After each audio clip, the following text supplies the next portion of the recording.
माया शक्ति। सब लोग बहुत सावधानी से सुनो। अच्छा, एक बात मैं कह दूं, ये माया शक्ति की कृपा जिनके ऊपर होती है वो दत्त धाम में नहीं रह सकते। माया शक्ति वाले दत्त धाम में नहीं रह सकते, क्योंकि यहां तो देहाभिमान शून्य होना पड़ेगा, यहां तो देह के अभिमान से परे होना पड़ेगा, तभी आप यहां निवास कर सकते हो। तो भगवान की तीसरी शक्ति माया शक्ति, ये संसार के प्रति आकर्षण करने वाली ये माया शक्ति है। दूसरी ठाकुर जी की होती है तटस्था शक्ति। ये तटस्था शक्ति कौन सी होती है? जैसे मेरे सामने आपने बहुव्यंजन रखे और मेरे सामने दूसरी तरफ आपने सूखी दाल और रूखी रोटी रखी। एक तरफ बहुव्यंजन है और एक तरफ सामान्य भोजन है। दोनों को पाने की सामर्थ्य मेरे पास है, लेकिन मैं क्या पाता हूं ये मेरे ऊपर निर्भर करता है। सामर्थ्य दोनों पाने की है, मैं बहुव्यंजन भी पा सकता हूं, मैं सामान्य रोटी सब्जी भी पा सकता हूं, लेकिन मेरी इच्छा किस तरफ जाती है वो मेरे ऊपर निर्भर करता है। आंखों को देखने की, कानों को सुनने की, नासिका को सूंघने की, जीभ को चखने की, हाथों को पकड़ने की, पैरों को चलने की, त्वचा को स्पर्श की, ये सब शक्तियां जो हैं ठाकुर जी हम सबको शक्ति युक्त करके भेजते हैं, तटस्था शक्ति। लेकिन उससे उपभोग क्या करना है ये हमारे ऊपर है। हमारी सर्वांगीण इंद्रियों को जो शक्तियां उपभोग करने की प्राप्त होती हैं ये तटस्था शक्ति है। कई लोग महाराज जी ऐसा कहते हैं कि सब भगवान की कृपा से होता है, तो क्या व्यक्ति पाप भी ठाकुर जी की कृपा से ही करता है? व्यक्ति के चित्त में बैठ के ठाकुर जी पाप करवाते हैं? बात ऐसी है, करंट तो निकला है, अब उसका उपयोग करके या तो उससे बल्ब जला लो, या तो उससे पंखा चला लो, या तो उससे एसी चला लो, या तो कूलर चला लो, और या फिर उसका दुरुपयोग करके किसी के हाथ में पकड़ा दो, मर जाएगा।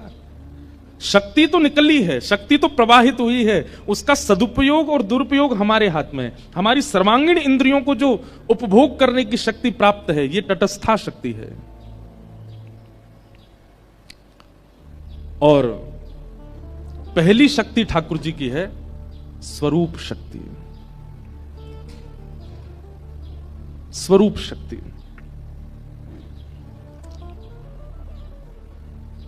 जहां स्वरूप में नाम, रूप, लीला और धाम चारों आते हैं।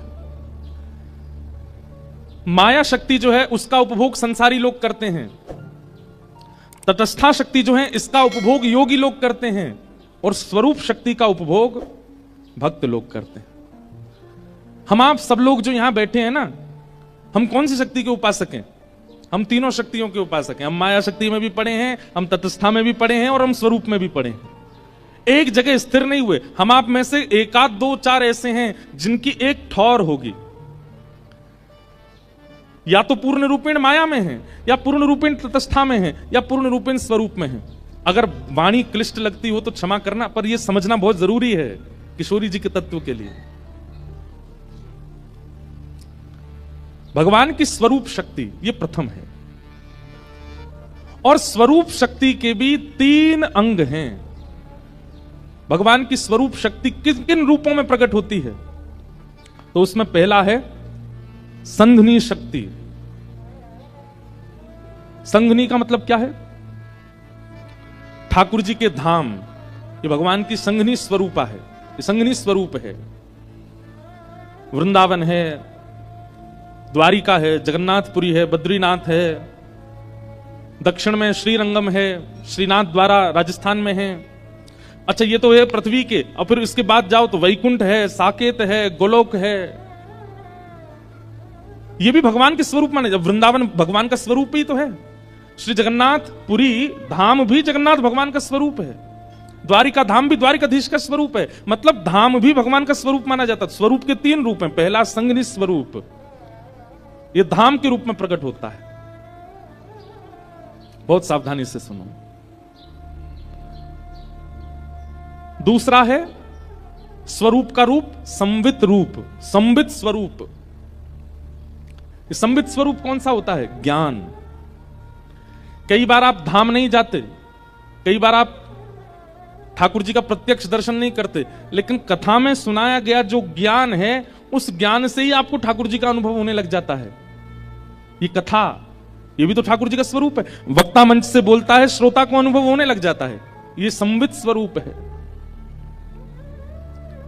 और तीसरा स्वरूप है आह्लादनी स्वरूप, आह्लादनी शक्ति। समझ रहे हैं ना आप सब भावों को? 3 प्रकार की शक्तियां, उन 3 प्रकार की शक्तियों में प्रथम शक्ति स्वरूप शक्ति, उस स्वरूप शक्ति के 3 अंग हैं, संघनी, संवित और आह्लादनी।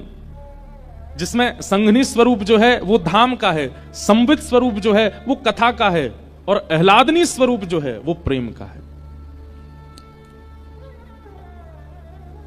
कई लोग अपने जीवन में नाम जप धर्म केवल इसलिए करते हैं क्योंकि उनको धाम चाहिए, हमें वैकुंठ जाना है, हमें गोलोक धाम जाना है, हमें साकेत जाना है।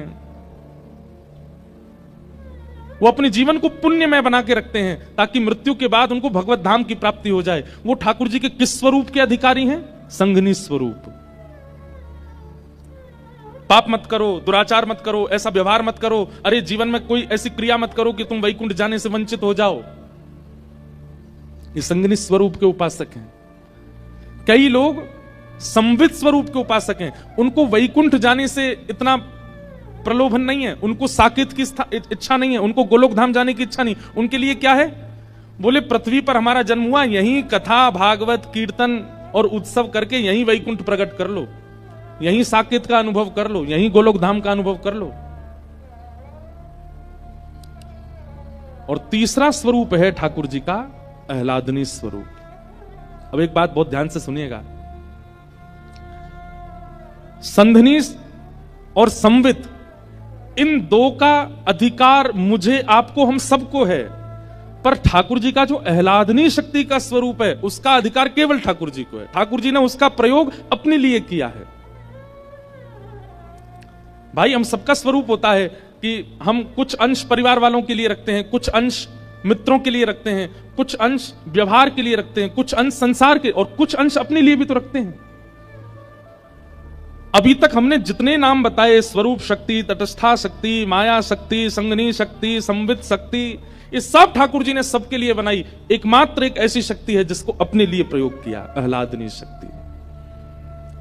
और वह आह्लादनी शक्ति कौन है? श्री कृष्ण का धाम संघनी शक्ति है, श्री कृष्ण का ज्ञान संवित शक्ति है, और श्री कृष्ण के भीतर उत्पन्न होने वाला आनंद, प्रेम, उन्माद, उत्साह, वो आह्लादनी शक्ति श्री राधा रानी, श्री किशोरी जी हैं।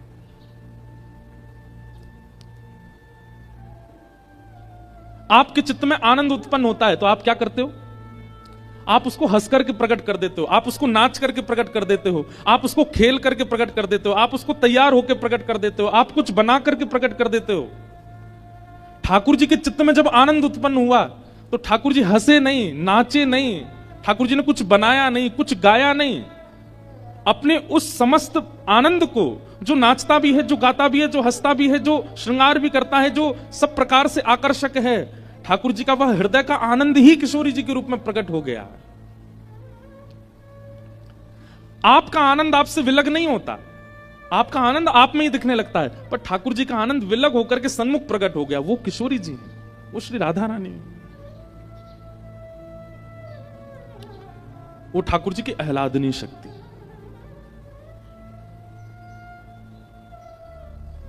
जब प्रेम प्रकट हुआ श्री कृष्ण के चित्त में, तो निकुंज में बैठे हुए श्री श्याम सुंदर मन में विचार करने लगे, अब इस प्रेम को कैसे व्यक्त करूं? अरे परब्रह्म तो एकांत रहते हैं ना, परब्रह्म के साथ सब कोई नहीं है, वो तो एकम है। तब एकम ठाकुर जी के चित्त में जब प्रहलाद आनंद का वह उन्माद उत्पन्न हुआ, तब श्री ठाकुर जी ने मन में विचार किया, इसको व्यक्त कैसे करूं, इसको प्रकट कैसे करूं? ठाकुर जी का विचार होता है और क्रियाएं होती चली जाती हैं। हमारी तरह ठाकुर जी को कर्म करना नहीं पड़ता, ठाकुर जी जो सोचते हैं वो हो जाता है। जैसे ठाकुर जी के चित्त में प्रेम, उन्माद और आह्लाद उत्पन्न हुआ, वही प्रेम, उन्माद, आह्लाद तप्त कांचन गौरांगी श्री राधे वृंदावनेश्वरी कंचन जैसा गौर वर्ण, मृग जैसे नेत्र, मधुर मुस्कान, सुंदर अलकावली, अद्भुत श्रृंगार स्वरूप। और यह सब धारण करके जो श्री कृष्ण एक आनंद की स्थिति में जो जो व्यक्ति करता है, वह सारे भावों को अपने अंदर समेट करके श्री किशोरी जी का स्वरूप प्रकट हो गया ठाकुर जी के सन्मुख। जिनको देख करके सब आकर्षित रहते हैं, वो जिनको देख करके आकर्षित हो गए, वो श्री किशोरी जी हैं, वो श्री लाडली जी हैं। समझ में आई बात? ठाकुर जी की स्वरूप शक्ति और उस स्वरूप में भी आह्लादनीय शक्ति श्री राधा रानी है, श्री किशोरी जी है। इसलिए हमारे वृंदावन में घूंघट करके बैठी हैं। बहुत कारण है उसके पीछे। एक कारण यह भी है, ठाकुर जी कह रहे हैं इनके रूप को आस्वादन करने को अधिकार केवल मेरो है, केवल मैं देखूंगा इनको और कोई नहीं है। ये मेरे काज प्रकट भई है, मैं सबको क्यों दिखाऊं? इसलिए किशोरी जी घूंघट करके बैठी।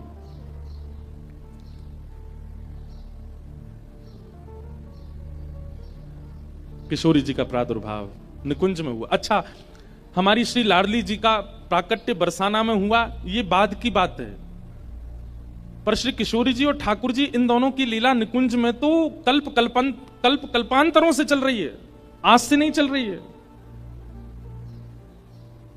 महादेव किसका ध्यान करते हैं? ब्रह्म बैठ करके किसका चिंतन करते हैं?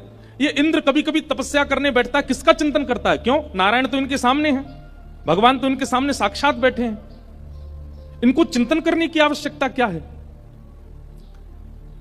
मानव ध्यान करता है, मानव तपस्या करता है, ये बात समझ आई। पर देवता भी तपस्या करते हैं, वे भी ध्यान में जाते हैं। वो किसका ध्यान करते हैं? वो अपनी ध्यान धारणा समाधि के साथ उसी निकुंज में प्रवेश कर जाते हैं जिस निकुंज में श्री प्रिया प्रियतम विराजमान है।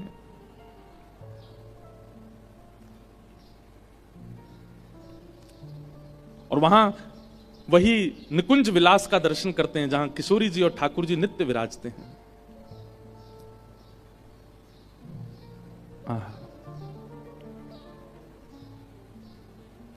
श्री कृष्ण पूरे जगत को आनंद देते हैं, पर श्री कृष्ण को आनंद देने वाली श्री राधा रानी है।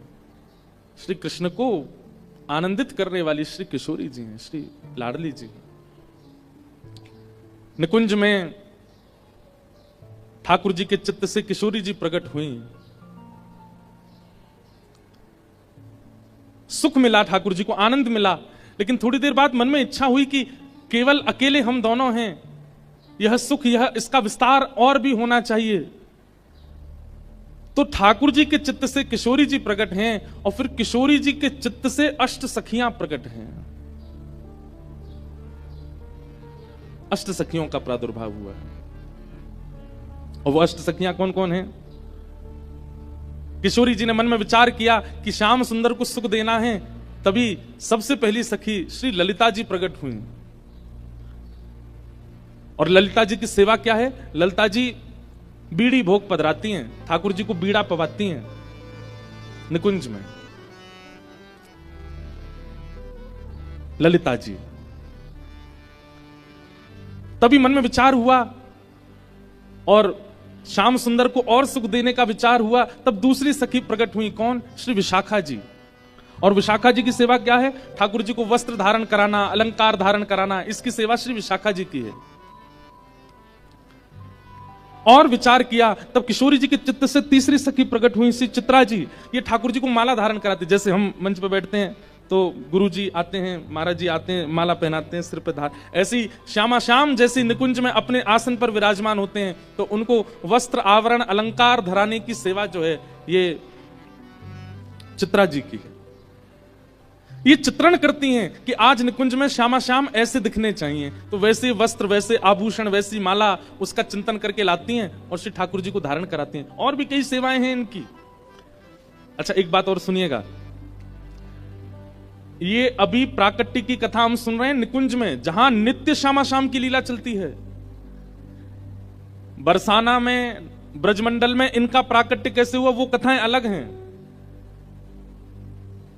ये समझ लीजिए कि नित्य विहार करने वाले श्री प्रिया प्रियतम हम जीवात्माओं पर कृपा करने के लिए ब्रजमंडल में प्रकट हुए, फिर उस प्राकट्य की कथा अलग है। बाकी निकुंज में निरंतर ये सेवा चलती रहती है, तो वहां की सेवा का हम प्रारूप पहले समझ रहे हैं। तो पहली सखी कौन? श्री ललिता जी, दूसरी विशाखा जी, तीसरी चित्रा जी, चौथी सखी हैं इंदुलेखा। ठाकुर जी की चौथी सखी श्री इंदुलेखा जी। और इंदुलेखा जी की सेवा क्या है? ये ठाकुर जी की भोजन सामग्री सिद्ध करते हैं। ऋतु के अनुसार, मौसम के अनुसार, जैसा मौसम, जैसा वातावरण, जैसी ऋतु, वैसी सामग्री बना करके ठाकुर जी को पवाती है इंदुलेखा जी। फिर किशोरी जी ने चिंतन किया, तब उनके चित्त से पांचवी सखी श्री रंग देवी जी प्रकट हुई। और रंग देवी जी की सेवा क्या है? प्रिया प्रियतम दोनों जब सेज पर विराजमान हो जाते हैं तब उनकी सुंदर पत्रावली बनाना। आज ऐसे पत्रावली बनेगी, आज मयूर बनेंगे गाल पर, आज सुंदर सुंदर ऐसे गोल गोल कुंड जैसे बनेंगे, आज ऐसे केसर के चंदन आएंगे। आज शीतकाल ज्यादा है तो केसर का चंदन नहीं लगेगा। आज ठाकुर जी को अन्य सामग्री, मतलब रूप के श्रृंगार की सेवा श्री रंग देवी जी की है।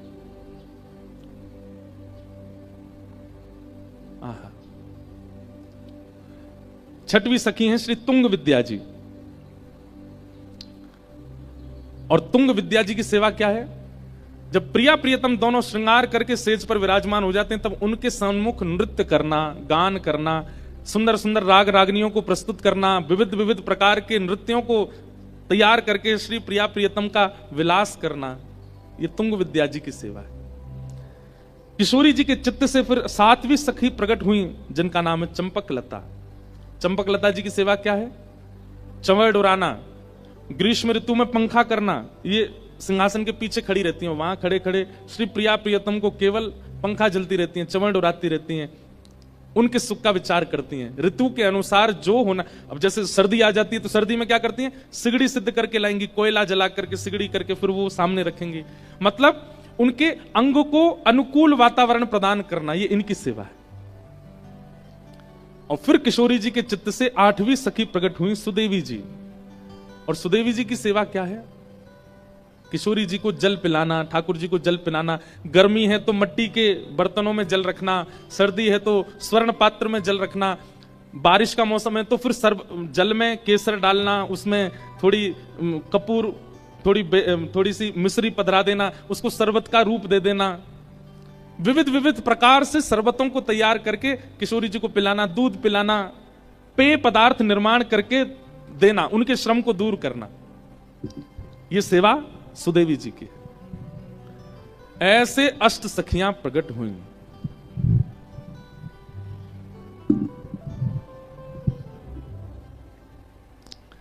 ये अष्ट सखियां प्रकट हुई। और महाराज जी इतना ही नहीं, फिर इन आठों की एक एक के चित्त में से 8-8 सखी और प्रकट हुई। जैसे ललिता जी की 8 सखियां और हैं। भैया यानी ठीक करवाओ।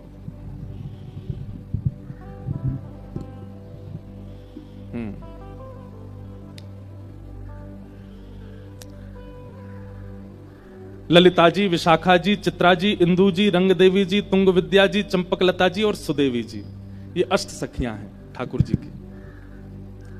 ये सब कहां से प्रकट हुई? किशोरी जी के चित्त से इनका प्रादुर्भाव हुआ। अब इसकी मूल बात को मत भूलिएगा, ये सब हैं कौन? श्री राधा रानी से लेकर के सुदेवी तक, ये सब ठाकुर जी की स्वरूप शक्ति है। और इस स्वरूप शक्ति का प्रादुर्भाव आह्लादनी शक्ति से हुआ। स्वरूप शक्ति की भी 3 शक्तियां, जिनमें 2 सबके लिए हैं और एक ठाकुर जी के अपने सुख के लिए है, अपने आनंद के लिए है, अपने विलास के लिए है। और उस आह्लादनी शक्ति में से श्री किशोरी जी और अष्ट सखियां प्रकट हो गए।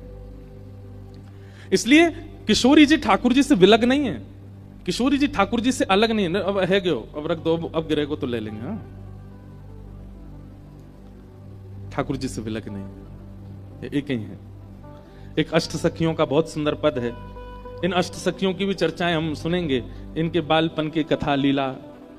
अष्ट सखियों को प्रणाम करो। ये अष्ट सहेलियां हैं किशोरी जी की, ललिता, विशाखा, चित्रा, इंदु, रंग देवी, तुंग विद्या, चंपक लता और सुदेवी। इन सबका प्रादुर्भाव किशोरी जी के चित्त से हुआ। ये निकुंज की लीला है। फिर इन्हीं में 8 मंजरियां प्रकट हुई, जो कि गौड़िया वैष्णव संप्रदाय की मुख्य मानी जाती हैं। जैसे हमारे यहां हमारे हरिवंशियों में, हरदासियों में सखियां प्रधान हैं, सहचरियां प्रधान हैं, ऐसे ही गौड़िया वैष्णव संप्रदाय में वहां मंजरियां प्रधान हैं। तो वहां रूप मंजरी, लवंग मंजरी, तुलसी मंजरी, मंजू लाली मंजरी, गुंज मंजरी, विलास मंजरी, रस मंजरी, ये 8 मंजरियां प्रकट होती हैं किशोरी जी के चित्त से, और फिर वो सेवा करती हैं ठाकुर जी की। तो ये निकुंज का स्वरूप है। निकुंज में इस प्रकार श्री जी ठाकुर जी से प्रकट होती हैं और श्री जी से सब सखियां प्रकट होती हैं। और किसके लिए? केवल ठाकुर जी को सुख विलास देने के लिए, आनंदित करने के लिए। लेकिन हम जीवात्माओं पर कृपा करने के लिए वही निकुंज के श्यामा श्याम पृथ्वी पर पधारते हैं। ठाकुर जी ने मन में विचार किया कि कलयुग में ज्ञान से उद्धार तो होगा, लेकिन बहुत कम लोग ज्ञान का आश्रय लेंगे। फिर ठाकुर जी ने विचार किया कि वैराग्य से उद्धार होगा, पर वैराग्य का आचरण भी लोग कम मात्रा में करेंगे। तब ठाकुर जी ने कहा कि भाई इस कलिकाल में एक प्रेम उद्धारक बन सकता है। उसके लिए ठाकुर जी प्रेम स्वरूप धारण करके आए। हम सब पर कृपा करके श्री ठाकुर जी मन में विचार किया, किशोरी जी से कहा, हे श्यामाजू मोकू जानो है ब्रजमंडल में उद्धार करवे के काजे, आप भी कृपा करके पधारो। किशोरी जी ने कही कि यत्र वृंदावनम नास्ति यत्र नो यमुना नदी, यत्र गोवर्धनम नास्ति तत्र नो रमते मनः। जहां वृंदावन नहीं, गोवर्धन नहीं और यमुना जी नहीं, यहां मेरा मन नहीं लगता। तब ठाकुर जी बोले, ठीक है, आपकी इच्छा के लिए, आपकी इच्छा की पूर्ति के लिए मैं इन तीनों को निकुंज से नीचे ले चलता हूं। तो वृंदावन, गोवर्धन और श्री यमुना जी, ये तीनों पृथ्वी पर नहीं थे। इनको ठाकुर जी श्री जी के प्रकट की शर्त पर लेकर के आए, क्योंकि श्री जी इसी शर्त से आएंगी कि ये तीनों हों। इसीलिए हमने गाया, श्यामा हृदय कमल सौ प्रकटो, श्याम हृदय को भाई वृंदावन प्यारो। वृंदावन ब्रह्मा की कृति नहीं है, किशोरी जी की कृति है। गोवर्धन ब्रह्मा की कृति नहीं है, किशोरी जी ने बनाया है। और श्री यमुना जी, ये तो किशोरी जी और ठाकुर जी जब नृत्य करते हैं, निकुंज में विलास करते हैं, तो उनके अंग का श्रम जल ही श्री यमुना जी बनकर के बहने लगता है। तीनों को ठाकुर जी लेकर के पृथ्वी पर आए और किशोरी जी से कहा, अब आप भी कृपा करो।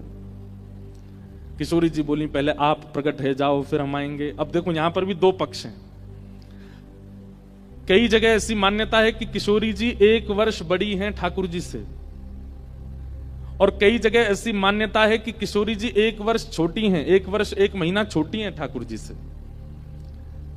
अब इसमें भी यह है कि हमारे ब्रज के रसिक जन अपने मनोभाव से इस भाव को स्वीकार करते हैं। अब जैसे गौड़िया परंपरा में आप सुनेंगे तो वहां किशोरी जी को छोटा मानते हैं, लाल जी से छोटी हैं किशोरी जी। पर हमारे ब्रज की कई बधाइयां ऐसी हैं, उन बधाइयों को अगर प्रमाण माने तो उन बधाइयों में ठाकुर जी का जन्म हो रहा है और किशोरी जी मैया की गोद में बैठ करके आई हैं लाला को देखने के लिए। तो उन बधाइयों के अनुसार किशोरी जी बड़ी हैं ठाकुर जी से। पर अब बड़ी हो चाहे छोटी हो, हमारे लिए तो किशोरी जी हैं। तो जिस भी भाव में हैं वो हम स्वीकार करते हैं। पर आज हम ये भाव, इस भाव से सुनेंगे कि किशोरी जी छोटी हैं लाल जी से, लाल जी बड़े हैं किशोरी जी से। नंद बाबा और यशोदा मैया, इनके 2 सखा हैं, पर बड़े अभिन्न सखा हैं। कौन? श्री वृषभानु जी और कीर्ति मैया। एक कथा महाराज जी ऐसी आती है कि जब भगवान ने मोहिनी रूप धारण किया तो इतना सुंदर था ठाकुर जी का मोहिनी स्वरूप कि उसको देख करके सारे देवता मोहित हो गए। कहां तक कहें, सबके मन में विचार होने लगा, अगर ये अब विवाहित हों तो इनसे हम ब्याह कर लें। कई देवता तो माला वाला लेके तैयारी में आ गए थे, बोले हमसे जयमाल करा लो, हमसे ब्याह कर लो। ठाकुर जी धीरे से आवाज करके बोले, ए नारायण हैं हम। बोले नारायण हो तो क्या हुआ, इतनी सुंदर लग रही हो, हमसे ब्याह कर लो। सब ठाकुर जी के स्वरूप पर ब्याह की भावना से मोहित हुए। जी जो थे, इनका वंश आगे नहीं बढ़ रहा था, इनके वंश में कोई बालक नहीं हुए। तो इन्होंने गोवर्धन की तलेटी में गिरिराज बाबा के पास चकलेश्वर महादेव की जाकर के आराधना की और वहां जाकर के महादेव से प्रार्थना की कि हे महादेव, हमारा वंश यहीं रुक जाएगा, इससे आगे वंश बढ़ेगा नहीं। हमें कोई पुत्र पुत्री की कामना नहीं है, पर हमारी कामना यह है कि ये इतना सुंदर पवित्र वंश चला आ रहा है, ये वंश चलता रहे।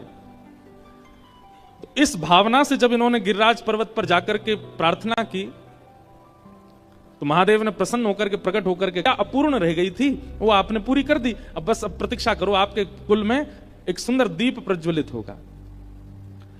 फिर धर्मधीर जी के पुत्र हुए महीभान जी, और महीभान जी के पुत्र हुए श्री वृषभानु जी। और ये वृषभान जी जो हैं, ये सूर्य ही वृषभान जी के रूप में आए हैं, क्योंकि सूर्य की इच्छा थी कि मैं मोहेगी, इतना सुंदर रूप प्रकट होगा, आप तो बस प्रतीक्षा करो।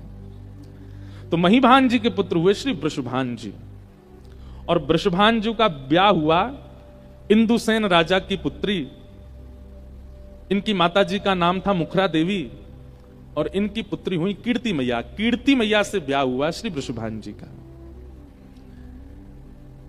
दो परिवार, दो दंपति ऐसे हैं ब्रजमंडल में जिनके पास अथाह की तादाद में धैर्य है, हर चीज से धैर्य है, धन से धैर्य है, संपत्ति से धैर्य है, ऐश्वर्य से धैर्य है। धैर्य का मतलब क्या है कि संपत्ति आने पर ज्यादा विचलित नहीं हुए, बहुत यश मिल जाने पर ज्यादा विचलित, हर चीज में धैर्य है, बहुत सरल हैं, सहज हैं। लेकिन एक चीज ऐसी है जिससे इन दोनों के चित्त में अधैर्य है।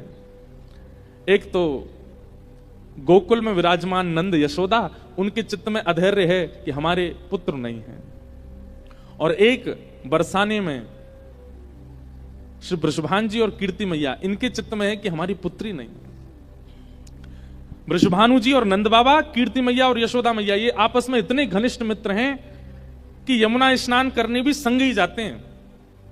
और जब यमुना स्नान करने जाते हैं तो यमुना जी में ही हाथ पकड़ करके नंद बाबा और वृषभानु जी एक दूसरे से बात करते करते कहमें बोले, हे यमुना मैया ऐसी कृपा करियो हमारे नंद बाबा के यहाँ एक लाला है जाए।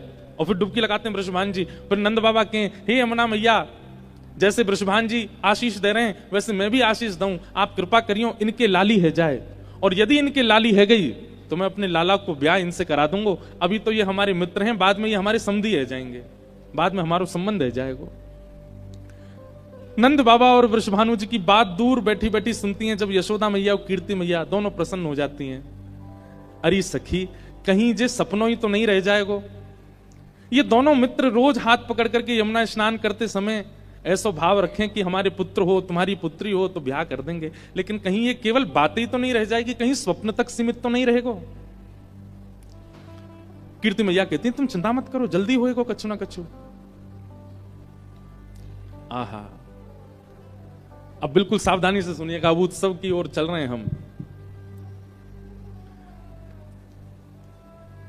नंद बाबा और यशोदा मैया दोनों प्रार्थना करते हैं कि एक पुत्र हो जाए। और पुत्र की कामना किस लिए है? विष्णु आराधन के लिए, गौ सेवा के लिए, संत सेवा के लिए एक पुत्र की कामना करते हैं। एक दिन असंख्य ब्राह्मण आए और नंद भवन पर आकर के प्रसाद अर्श की है गई, लेकिन अभी तक लाला नाई भयो। ब्राह्मण बोले, ब्रह्म वाक्यम जनार्दनम, हमारी वाणी जनार्दन की वाणी है और हमारी मौतें निकल गई है बाबा, लाला होएगो तो होएगो, अब चिंता मत करो। और पावन घड़ी आई। एक दिन यशोदा मैया यमुना स्नान करके जैसी लौटी तो प्रसव होने के जो संकेत होते हैं वो संकेत मां को दिखने लगे। सखियों को बुलाया, गोपियों को बुलाया, सबको बुला करके कहा मुझे ऐसा ऐसा अनुभव होता है।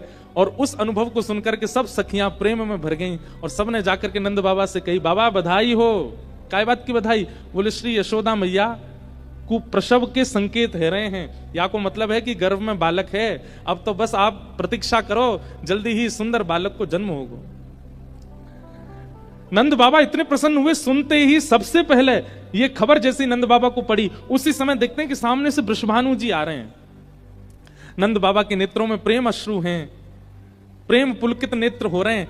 नंद बाबा दौड़े दौड़े गए, वृषभानु जी को जाकर के हृदय से लगाया। वृषभानु जी बोले, अरे आज इतने प्रसन्न कैसे, कहा बात है, और ये प्रेम के अश्रु क्यों छलक रहे हैं नेत्रन से, कहा बात है? नंद बाबा बोले, आपके मनोरथ, आपके भाव, कीर्ति मैया के भाव पूर्ण है रहे, श्री यशोदा जी को प्रसव को संकेत है।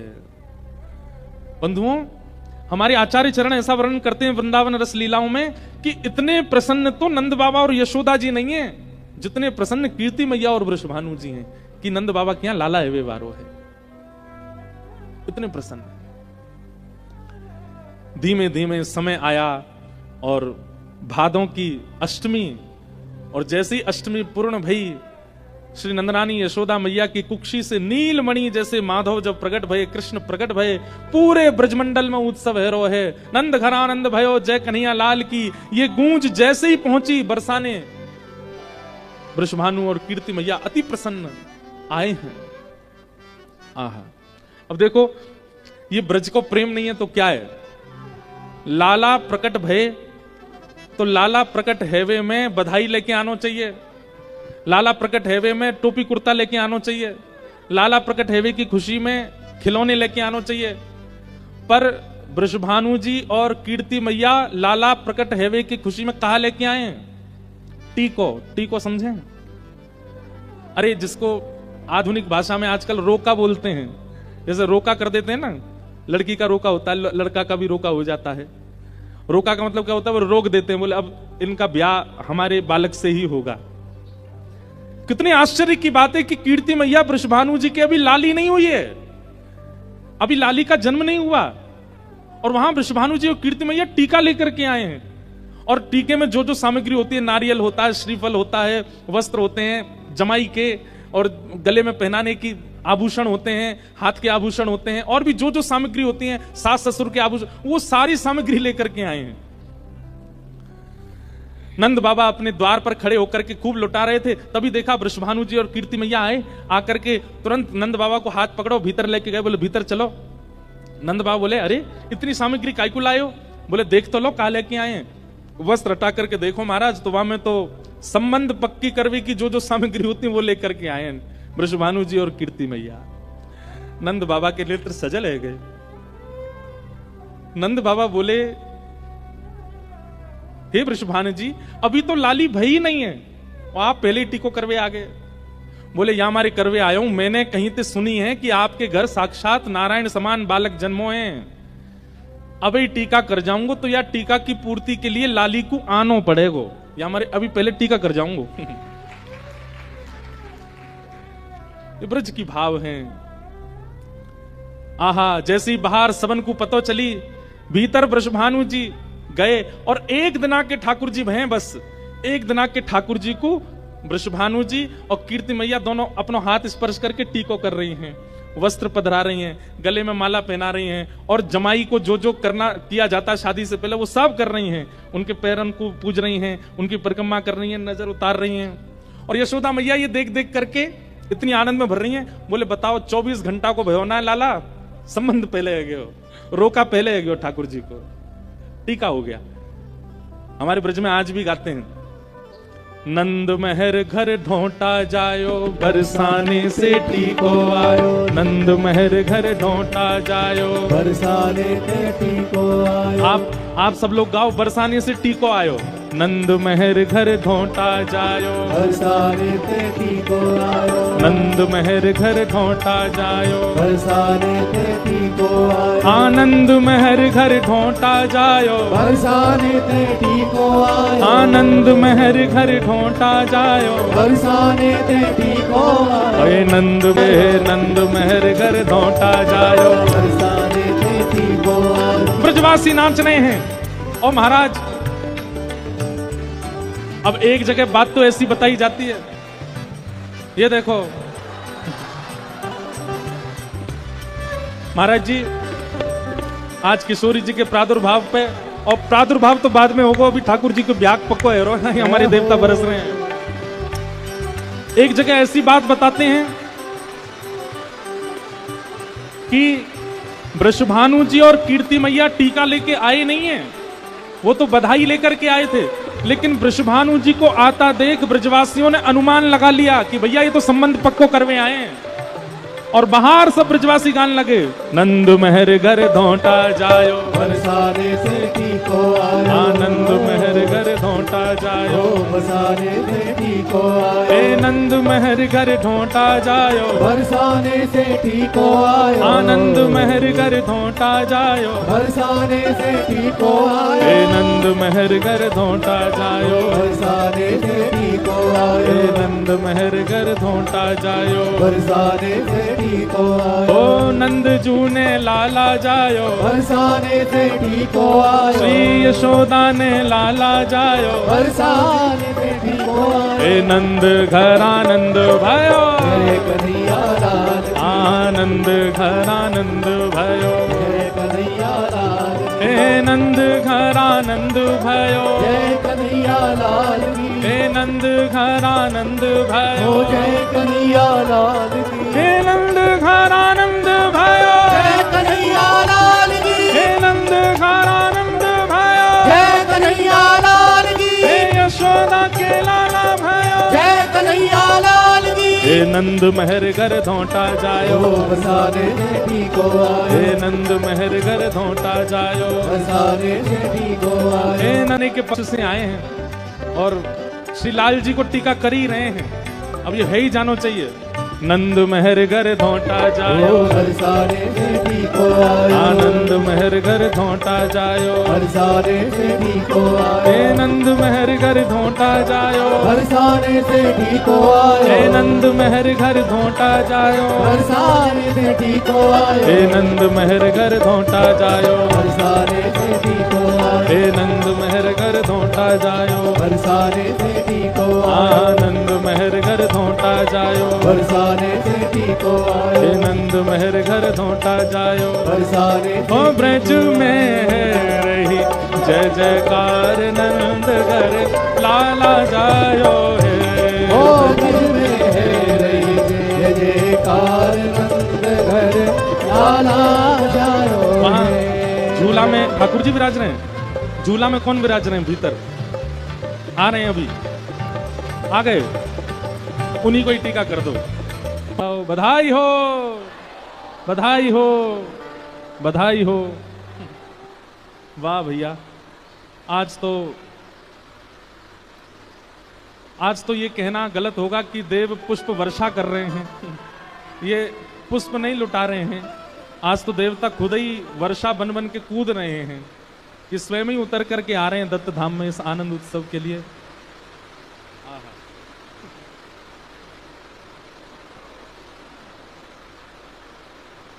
महाराज जी, आचार्य जी कह रहे हैं कि वैशाख का सावन हो गया अपने आप ही। ठाकुर जी जन्मे हैं ना, तो इसलिए अपने आप ही महादेव प्रसन्न हो रहे हैं, सावन कर दिया है महाराज, वैशाख में ही सावन का सा अनुभव हो रहा है। वाह, ऐसा सुंदर आनंद बन रहा है। सब लोग बहुत ध्यान से सुनो। नंद बाबा और यशोदा जी के यहां लाला ने जन्म लिया और वृषभानु जी और कीर्ति मैया ने जाकर के लाला को टीको कर दियो। नंद बाबा बोले अभी लाली तो भई ना, आपने पहले ही लाला को तिलक कर दियो। तो बोले यही मारे कियो कि अभी तिलक कर देंगे तो फिर या तिलक की पूर्ति के लिए लाली को आनो पड़ेगा, लाली को आनो पड़ेगा। ब्रजमंडल में उत्सव भय, नंद बाबा खूब लुटा रहे हैं। तब वृषभानु जी ने बस अपने आंचल को पसार करके एक ही वस्तु मांगी कि बधाई में देनो हो तो अपने लाला को दे दो, बस और कुछ नहीं चाहिए। ये जैसे लाला आपके हैं वैसे ही लाला हमारे बने रहे, ऐसी कृपा। नंद बाबा ने हृदय से लगाया वृषभानु जी को।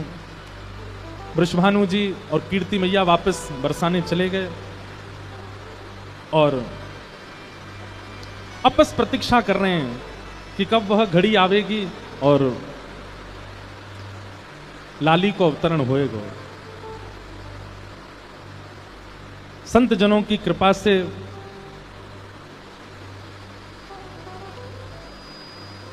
ठाकुर जी के अनुग्रह से महाराज जी उत्सव तो है ही गए अब। आज देवता ही उत्सव मना रहे हैं, वर्षण कर रहे हैं। और एक बात कही जाती है कि उत्सव के प्रारंभ में, उत्सव के विश्राम में या उत्सव के मध्य में यदि देव पुष्प वर्षा कर दें तो इसका मतलब है कि उस उत्सव में केवल मानव नहीं है, देवता भी आए हुए हैं, वो भी उस उत्सव को स्वीकार कर रहे हैं।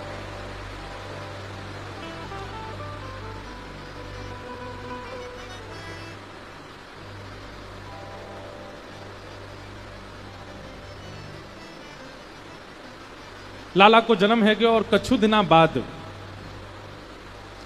श्री कीर्ति मैया को अब जैसे यशोदा मैया को प्रसव के गुण अनुभव हो रहे थे, ऐसे कीर्ति मैया को भी अब प्रसव के गुण अनुभव होने लगे।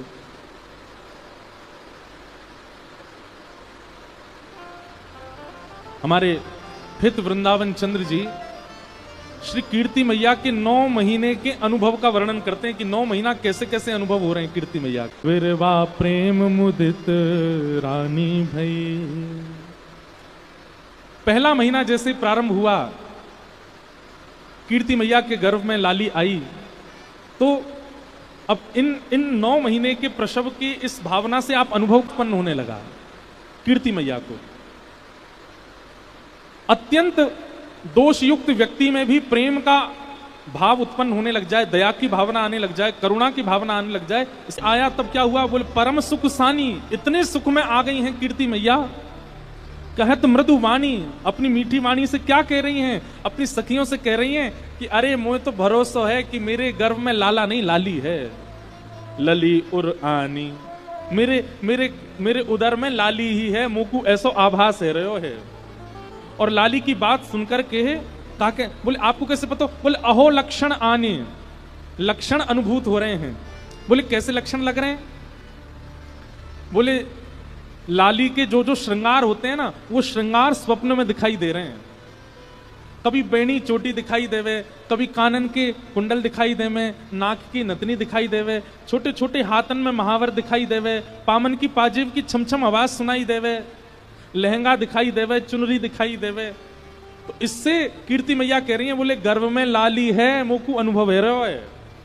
आहा, चौथे मास मन फूल्यो, जैसे ही चौथा मास आया मन में और आनंद होने लगा। भाग्य अनुकूलो महारस झूलो रे, सकल दुख भूल्यो अहो गोप राजकुल बधू हो परम शोभित भई। आहा, चौथा महीना जैसे ही लगा तो फिर कीर्ति मैया की स्थिति कैसी है, बोले महारस झूले हो। अभी तक तो सुख बढ़ रहा था, आनंद बढ़ रहा था, अब तो जैसे मानो महारस में झोंटा ले रही हूं। व्यक्ति को जब सुख मिलना प्रारंभ होता है तो कुछ दिन तक उस सुख की अनुभूति होती है, लेकिन बार बार उस सुख की अनुभूति हो और फिर उसी सुख में सो रहे हैं तो सुख, हंस रहे हैं तो सुख, बैठे हैं तो सुख, चल रहे हैं तो सुख, मतलब प्रत्येक क्षण दिन भर का सुखमय हो गया, आनंदमय हो गया। इसको कहते हैं रस में झूले हो। पूरे दिन में हम लोगों को कभी कभी सुख का अनुभव होता है, लेकिन सुबह से लेकर रात्रि तक, फिर रात्रि से फिर सुबह तक सुख ही सुख का अनुभव होता है। उसको कह रहे हैं सुख में झूले हो, महारस में झूले हो। कीर्ति मैया को कैसा अनुभव हो रहा है, बोले हर क्षण सुख का अनुभव हो रहा है, महारस झूले हो। और फिर क्या करिए, बोले सकल दुख भूले हो। जब सब लोग इधर देखो, इधर देखो, यहां पर इतना सुंदर भाव चल रहा, कहां देख रहे हो। जब प्रसव में गर्भ में बालक होता है तो मां को कभी कभी पीड़ाएं होती हैं, तो कह रहे हैं कि वो प्रसव पीड़ा का अनुभव ही नहीं हो रहा है कीर्ति मैया को। वो तो मानो जैसे परम सुख में झूल रही हैं, महारस में झूल रही हैं, ऐसा उनको अनुभव हो रहा है। आहा, और फिर 5 मास जब आन्यो, 5वां महीना प्रारंभ हुआ कीर्ति मैया का। और फिर क्या हुआ, 5 मास जब आन्यो देख कुटुंब सिहान्यो। आहा, नगर जब जान्यो री ताते मास सहेली, नहीं तजत अकेली कहत सुनो हेली रे। 7वां महीना जैसे ही आया तो शाम को सखियां जब सेवा करके जाने लगती हैं तो कीर्ति मैया कहती हैं नहीं तजो अकेली, अब अकेली मत छोड़ो, मेरे पास ही रहो। भैया कछु पता ना है कब कौन सी खबर आ जाए, कब कौन सी, मतलब कीर्ति मैया को इतना उन्माद है हृदय में कि मैं कहीं जल पीवे के काजे भी उठूं तो मुंह को श्रम हो, वह श्रम से मेरे गर्भ में जो लाली है वह को कहीं श्रम नहीं है जाए। इसलिए सखियों को कह रही है अपने सब सामग्री लेके मेरे घर ही आ जाओ, मुंह को छोड़ के अकेले मत जाओ, यहीं मेरे संग ही रहो। 7 मास सहेली नहीं तजत अकेली कहत सुनो हेली रे, रहो संग भेली सबको संग रहने के लिए कहते हैं। अहो भांति भांति समुझाए गर्व रक्षा करी। गर्व के बालक को जिससे सुख हो वो सब कर रही है कीर्ति मैया, अति आनंद में है।